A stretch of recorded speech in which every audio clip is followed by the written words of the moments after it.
তো hello everyone, সবাই কেমন আছো? আজকে একটা নিরামিষ ব্লগ রান্না নিয়ে চলে এসেছি। এদিকে বাঁধাকপি কেটে রেখেছি বড়ার জন্য, বড়ি ভেজে রেখেছি ফুলকপি দিয়ে আলু দিয়ে করার জন্য। এদিকে বতুয়া শাক আমার হচ্ছে, খালি খালি করেছি আজকে যেহেতু নিরামিষ। কালো জিরে সোমবার দিয়েছি, একটু আদা দিয়েছিলাম। আর এদিকে করা হয়েছে সবজির ডাল। আর এদিকে আমার গরম ভাত রেডি হয়ে গেছে, গরম গরম ভাত।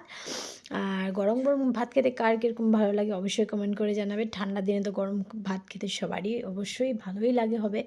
তো এদিকে করে নিয়েছি আমি সয়াবিন আর পনির আর গাজর আর মটর আলু দিয়ে একটা তরকারি করেছি। আর নিরামিষ মানেই তো বোঝোই, ভাজা পোড়া তো হতেই হবে।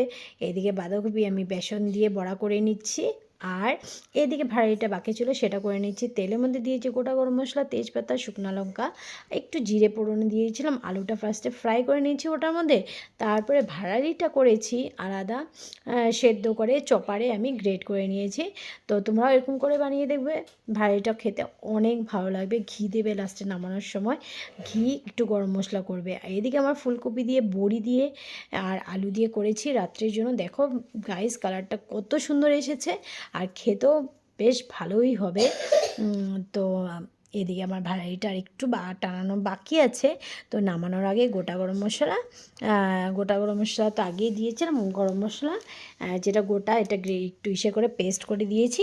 আর এদিকে আমার বড়াগুলো হয়ে গেছে রেডি। এদিকে আমার ভাড়াইটাও রেডি হয়ে গেছে। তো আজকে ব্লগটা তোমাদের কেমন লাগলো অবশ্যই কমেন্ট করে জানাবে। ভালো লাগলে লাইক অ্যান্ড সাবস্ক্রাইব করতে ভুলবে না।